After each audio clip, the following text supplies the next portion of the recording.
पूजा करून देवारा सजेल, पण मानस पूजा करून आयुष्य सजेल. आणि म्हणूनच सगुणाकडून निर्गुणाकडे जा. देह पाहू नका, आत्मा पहा. मूर्ती पाहू नका, शुद्ध निर्दोष परमात्मा पहा.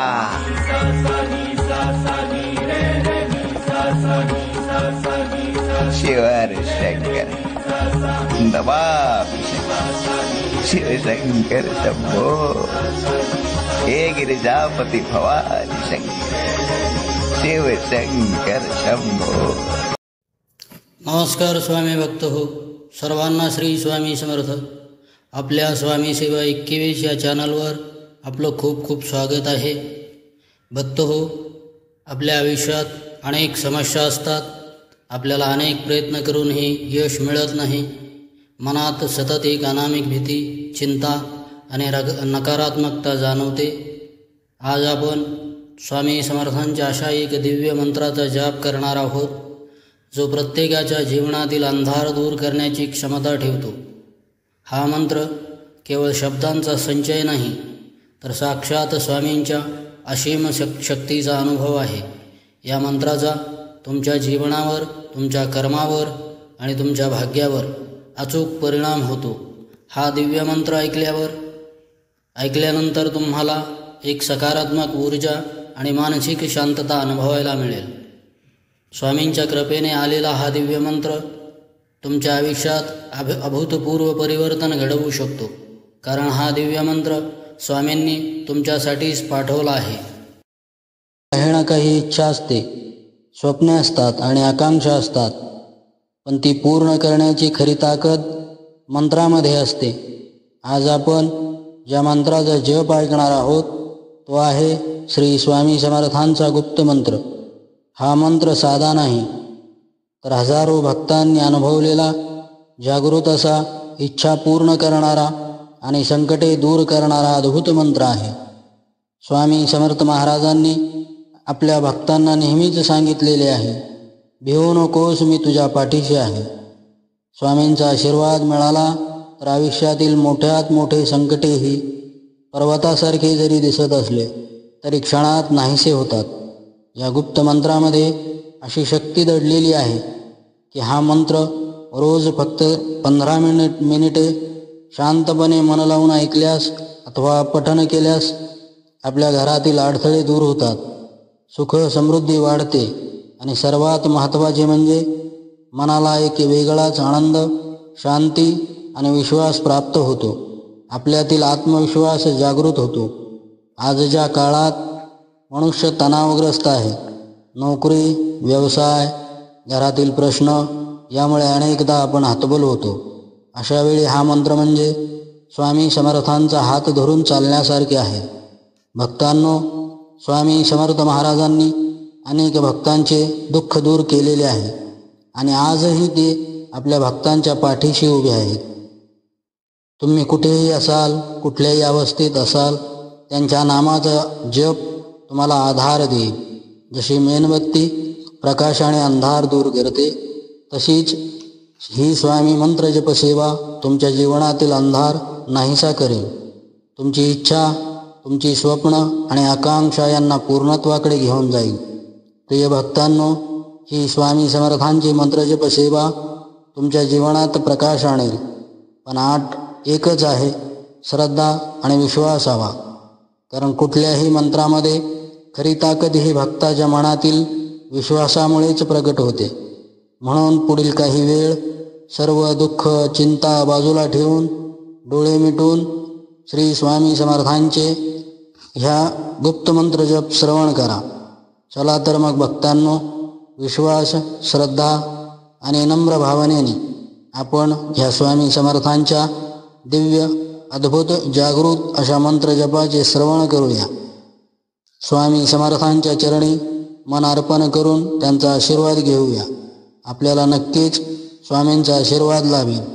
श्री स्वामी समर्थ. जय जय स्वामी समर्थ. ओम नमो स्वामी दत्तस्वरूपाय श्री दत्तवधूताय वरदहस्ताय नमः.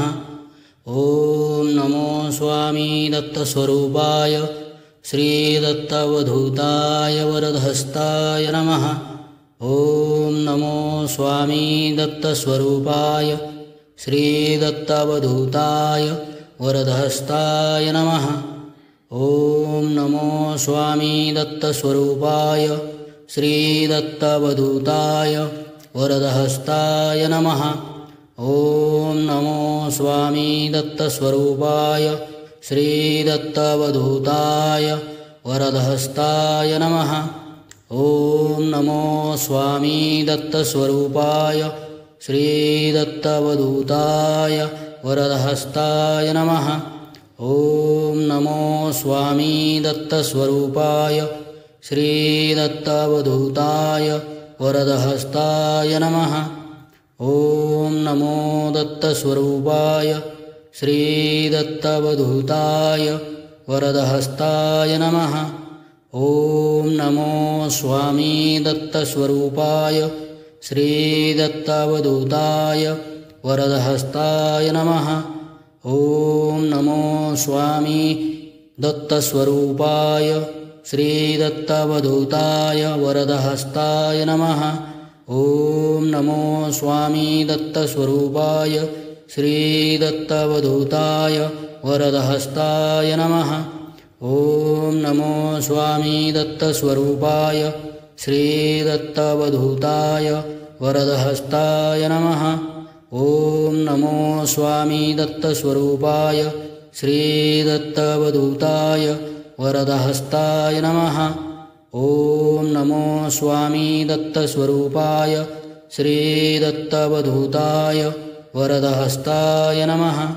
ओम नमो स्वामी दत्तस्वरूपाय श्री दत्तवधूताय वरदहस्ताय नमः. ओम नमो स्वामी दत्तस्वरूपाय श्री दत्तवधूताय वरदहस्ताय नमः. ओम नमो स्वामी दत्तस्वरूपाय श्री दत्तवधूताय वरदहस्ताय नमः. ओम नमो स्वामी दत्तस्वरूपाय श्री दत्तवधूताय वरदहस्ताय नमः. ओम नमो स्वामी दत्तस्वरूपाय श्री दत्तवधूताय वरदहस्ताय नमः. ओम नमो स्वामी दत्तस्वरूपाय श्री दत्तवधूताय वरदहस्ताय नमः. ओम नमो स्वामी दत्तस्वरूपाय श्री दत्तवधूताय वरदहस्ताय नमः. ओम नमो स्वामी दत्तस्वरूपाय श्री दत्तवधूताय वरदहस्ताय नमः. ओम नमो स्वामी दत्तस्वरूपाय श्री दत्तवधूताय वरदहस्ताय नमः. ओम नमो स्वामी दत्तस्वरूपाय श्री दत्तवधूताय वरदहस्ताय नमः. ओम नमो स्वामी दत्तस्वरूपाय श्री दत्तवधूताय वरदहस्ताय नमः. ओम नमो स्वामी दत्तस्वरूपाय श्री दत्तवधूताय वरदहस्ताय नमः. ओम नमो स्वामी दत्तस्वरूपाय श्री दत्तवधूताय वरदहस्ताय नमः. ओम नमो स्वामी दत्तस्वरूपाय श्री दत्तवधूताय वरदहस्ताय नमः. ओम नमो स्वामी दत्तस्वरूपाय श्री दत्तवधूताय वरदहस्ताय नमः. ओम नमो स्वामी दत्तस्वरूपाय श्री दत्तवधूताय वरदहस्ताय नमः.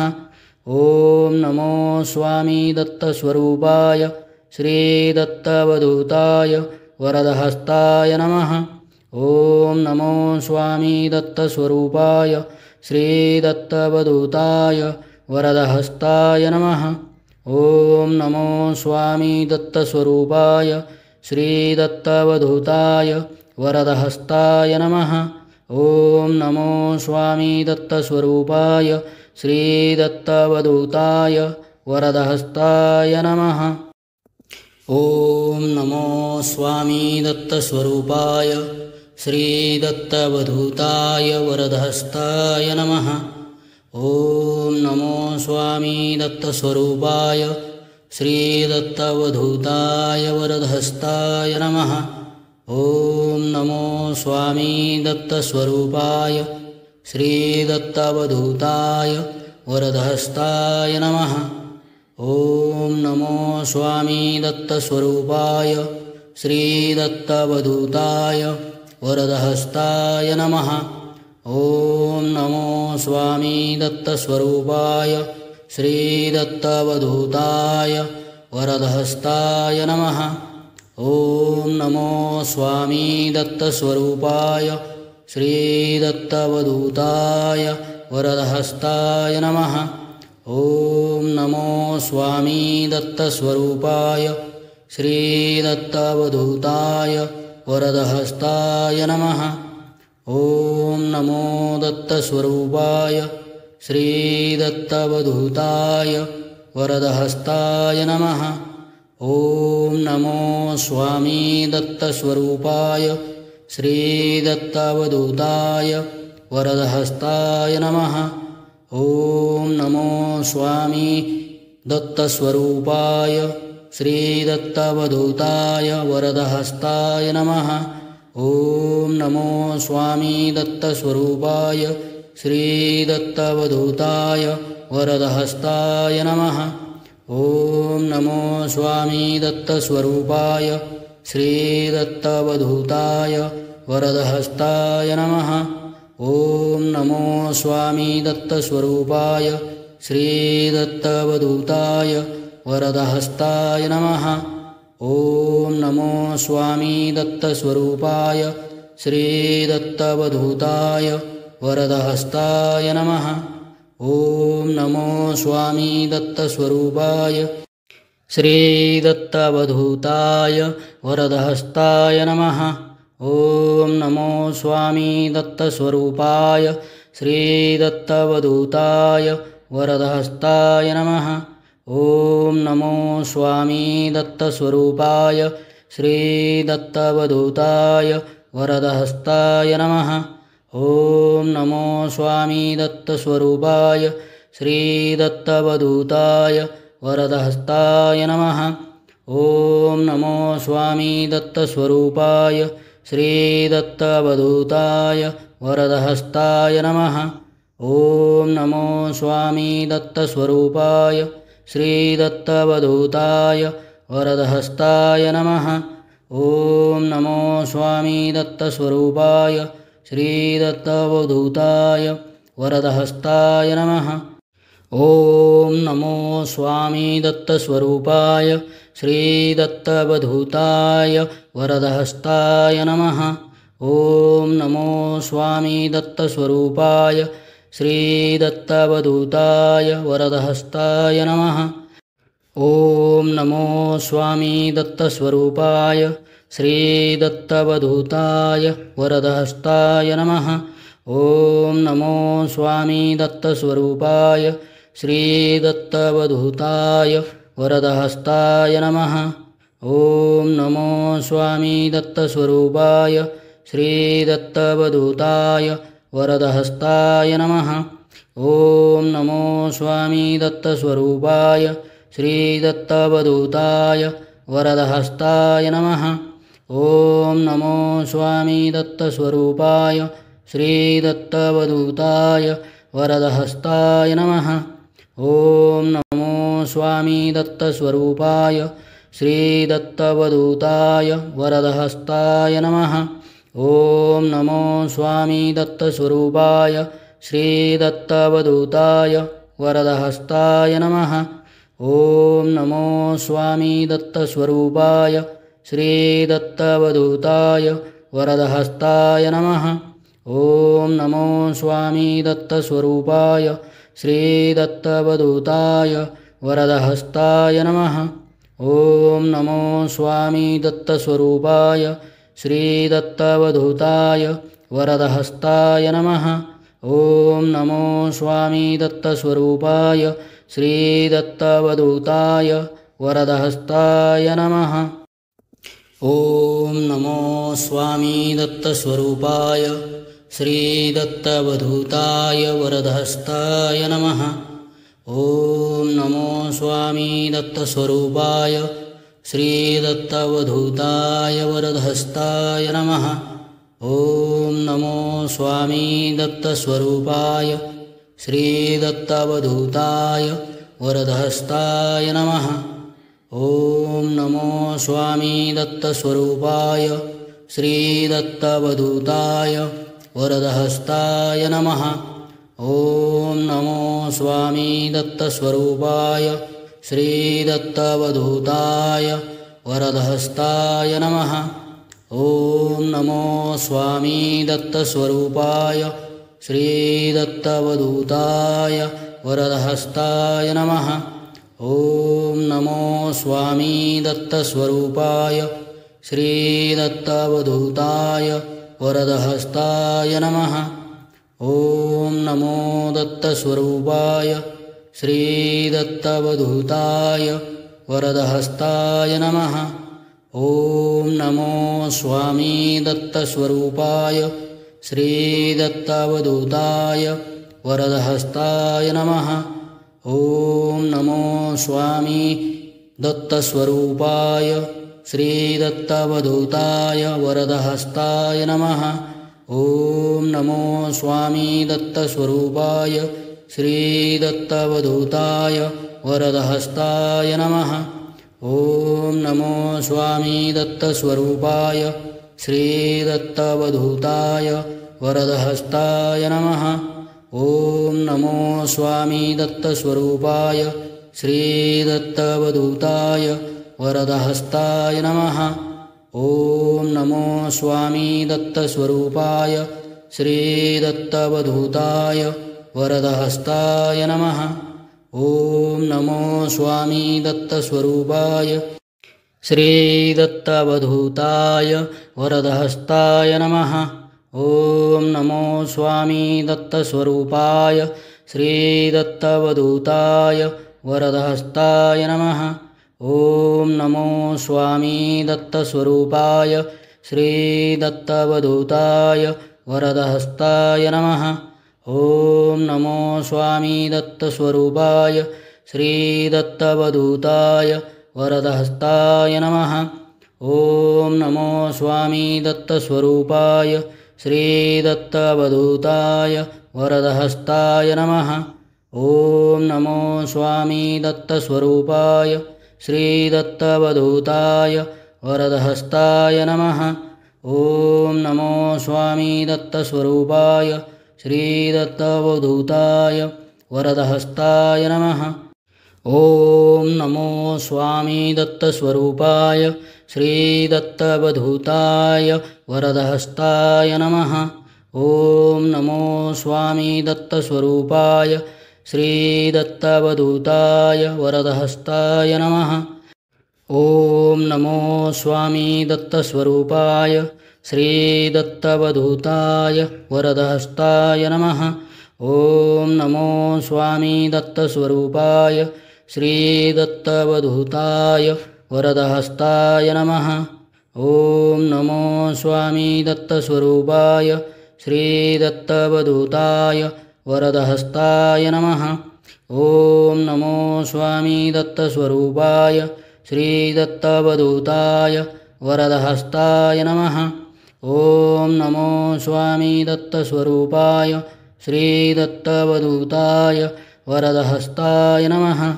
ॐ नमो स्वामी दत्तस्वरूपाय श्रीदत्तावधूताय वरदहस्ताय नमः। ॐ नमो स्वामी दत्तस्वरूपाय श्रीदत्तावधूताय वरदहस्ताय नमः।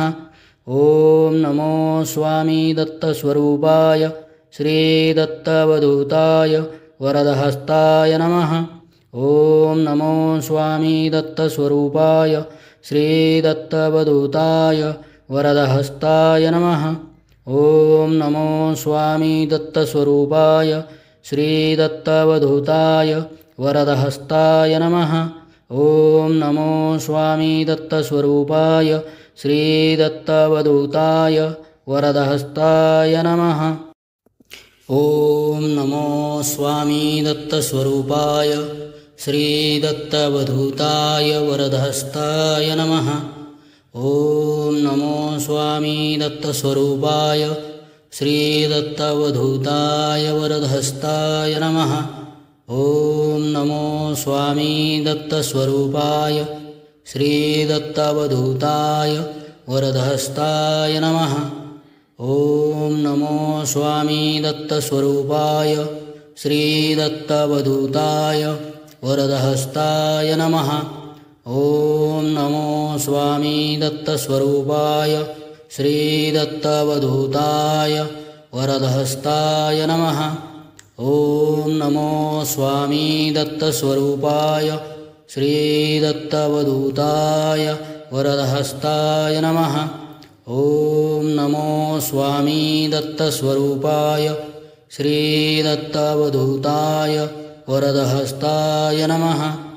ॐ नमो दत्तस्वरूपाय श्रीदत्तावधूताय वरदहस्ताय नमः।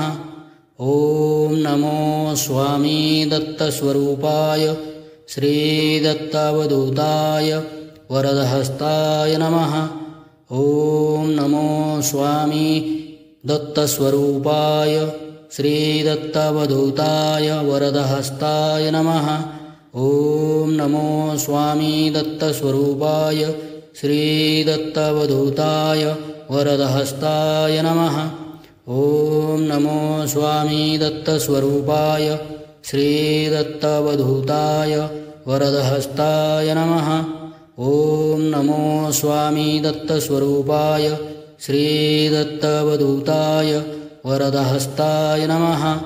ॐ नमो स्वामी दत्तस्वरूपाय श्रीदत्तावधूताय वरदहस्ताय नमः। ॐ नमो स्वामी दत्तस्वरूपाय श्रीदत्तावधूताय वरदहस्ताय नमः। ॐ नमो स्वामी दत्तस्वरूपाय श्रीदत्तावधूताय वरदहस्ताय नमः।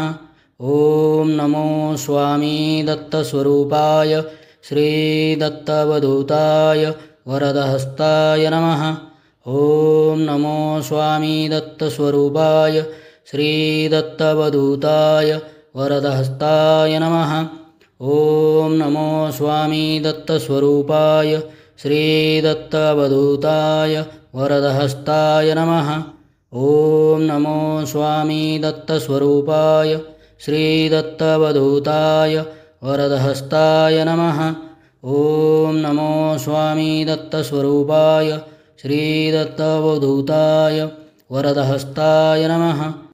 ॐ नमो स्वामी दत्तस्वरूपाय श्रीदत्तावधूताय वरदहस्ताय नमः। ॐ नमो स्वामी दत्तस्वरूपाय श्रीदत्तावधूताय वरदहस्ताय नमः।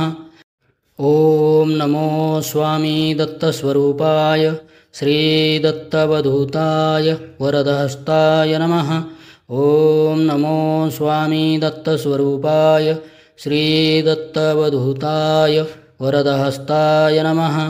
ॐ नमो स्वामी दत्तस्वरूपाय श्रीदत्तावधूताय वरदहस्ताय नमः। ॐ नमो स्वामी दत्तस्वरूपाय श्रीदत्तावधूताय वरदहस्ताय नमः।